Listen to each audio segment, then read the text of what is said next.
All right, today's gear review, and your eyes do not deceive you, is on a Pioneer SX 1980. I never in a million years thought that I would have one of these come across my bench, but here one is sitting on my bench. And I'll talk to you about what I did to this and what I've had to do to it. I probably won't have a service video on this. I started doing it. I made one repair. I may do a real quick, what I did on that. But I just finished testing or verifying the alignment on this.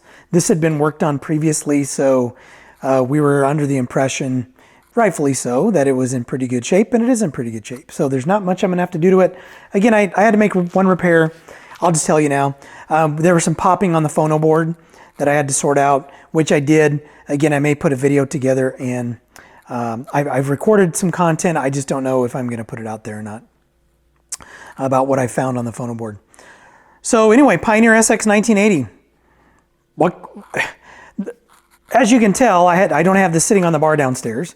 This is still not long after my gallbladder surgery, and I'm still not able to lift a whole lot of weight comfortably, at least comfortably for me. So this was just too large to lug into the basement. So I'm gonna do the gear review here in my garage. So that's why it's up here. So you saw the dimensions, gigantic, 75 pounds, 75 very awkward pounds. Direct coupled receiver, 270 watts per channel, right? The series information, top of the line, between 78 and 1980, right? This replaced the SX 1250 as the top of the line from the 50 series. When you look at the receivers that were included in this product lineup, we had the 1280, the SX 1080, the 980, and the 880.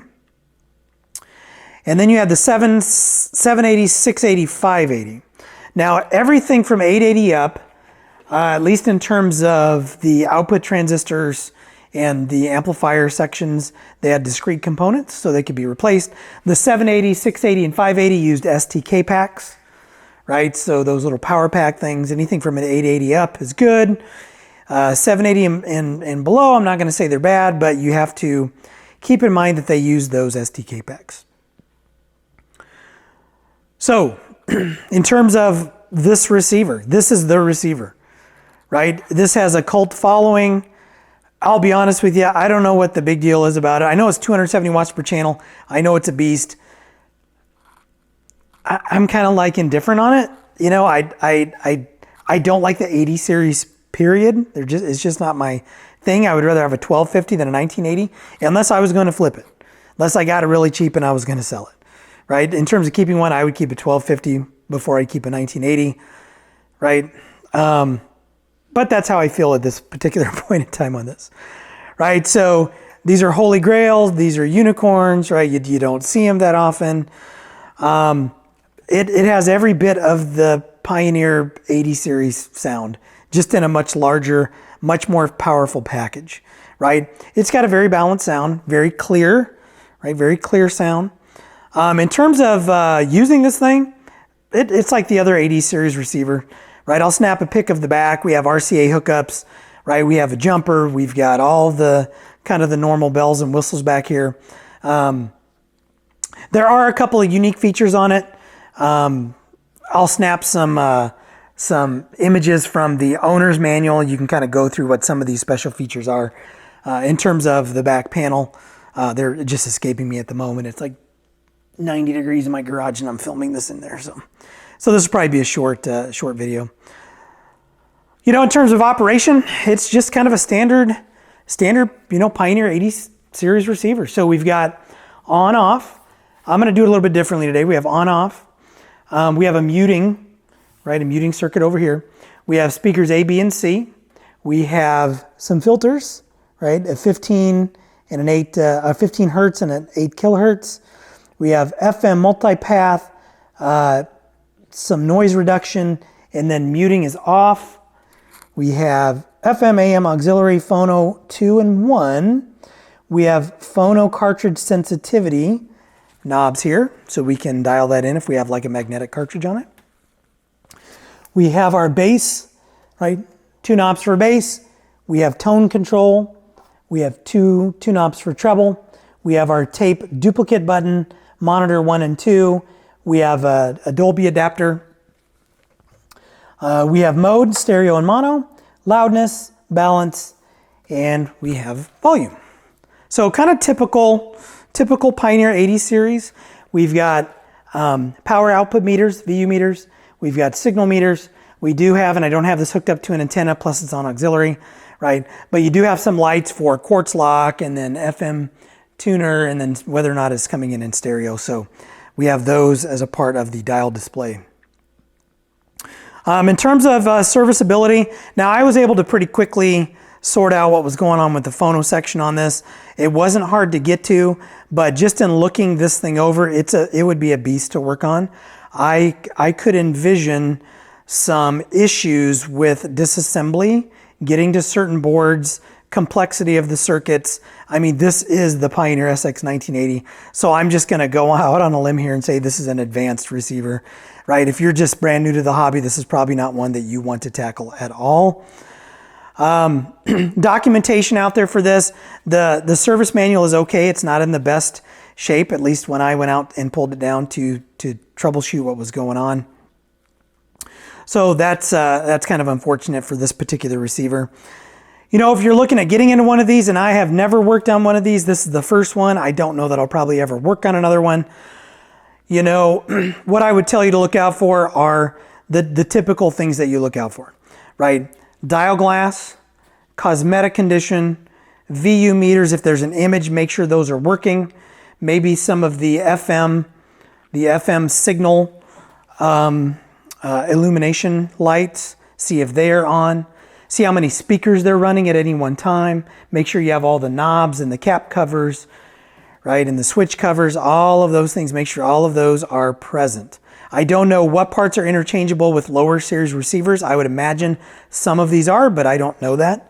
So you don't want to assume that if it's missing a knob, that you can pull a knob off of a 980 or a 1080 or a 1280 and it would fit. You'll have to look at the service manual, look at the part numbers and see if they are the same. Right, so I would definitely look at cosmetics on this.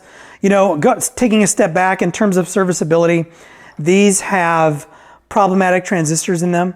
I replaced, when I was working on the phono board, I went in and replaced the 2SA 726s on there. They weren't the cause of the problem, but I replaced those. Right, so there are some top 10 transistors that should be replaced when you see them in this unit. So you want to keep that in mind in terms of servicing this.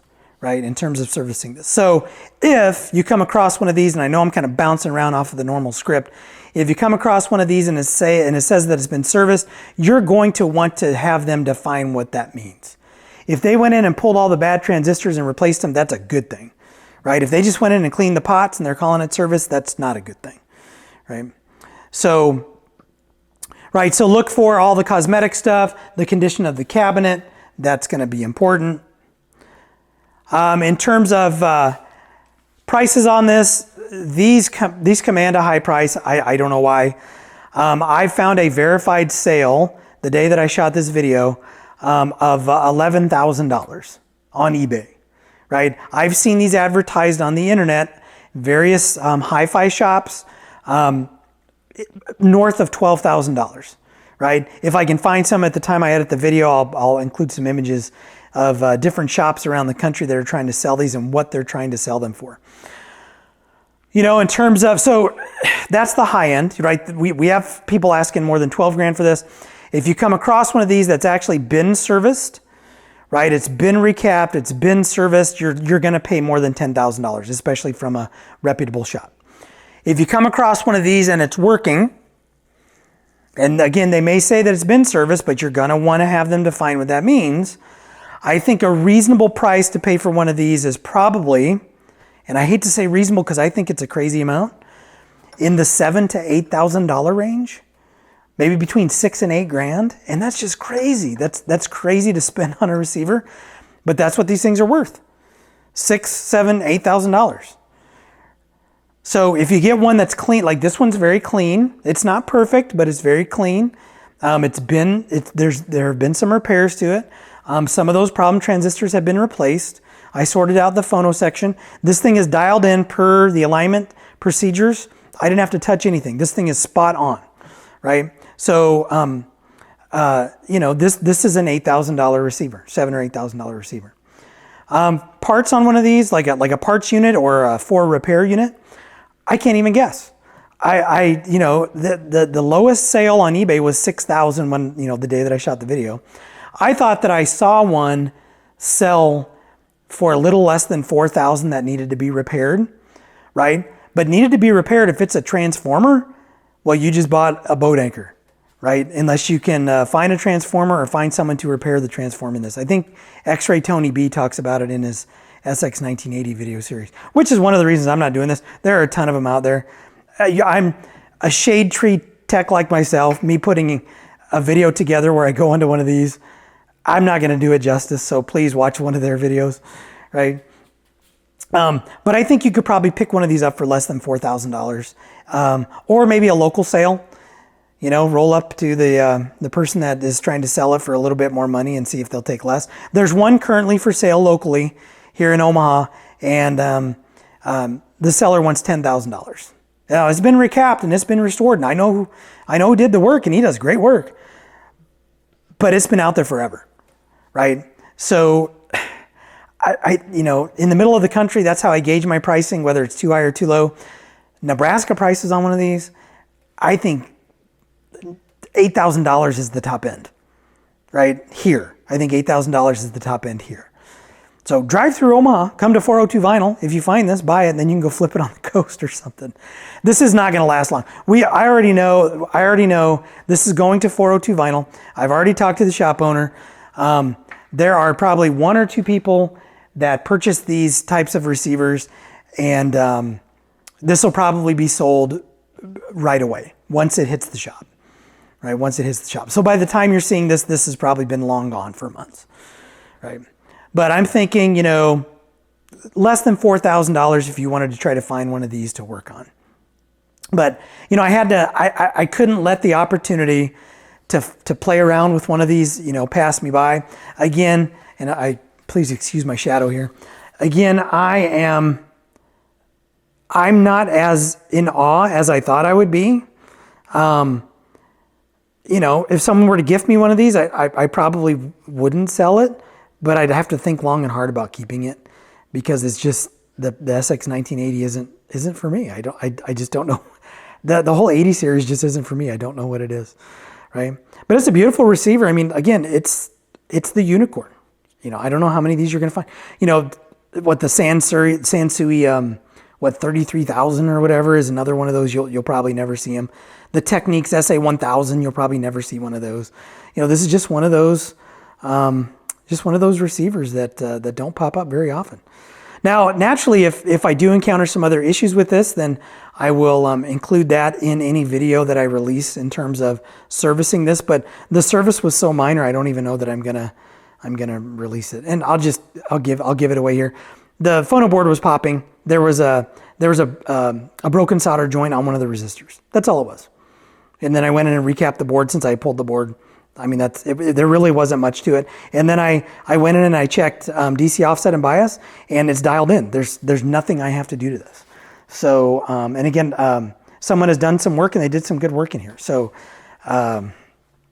you know, it kind of is what it is. I'm not going to do a deeper dive on this. And I'm not going to risk, right, breaking something on this just to put a couple videos out there on my channel. So, and I don't want to buy one of these that's broken because I broke it. So again, there's no FM antenna, so I won't get any reception in my garage. But it does play FM. That's what I was testing it on as I was going through, making sure that it was good. So that's going to wrap it up for the video on the Pioneer SX1980. As always, if you like what you see, hit like, hit subscribe. Put some comments down there about what you think about the 1980. If I'm off base, if I'm right on with, you know, not really getting why this thing is so valuable.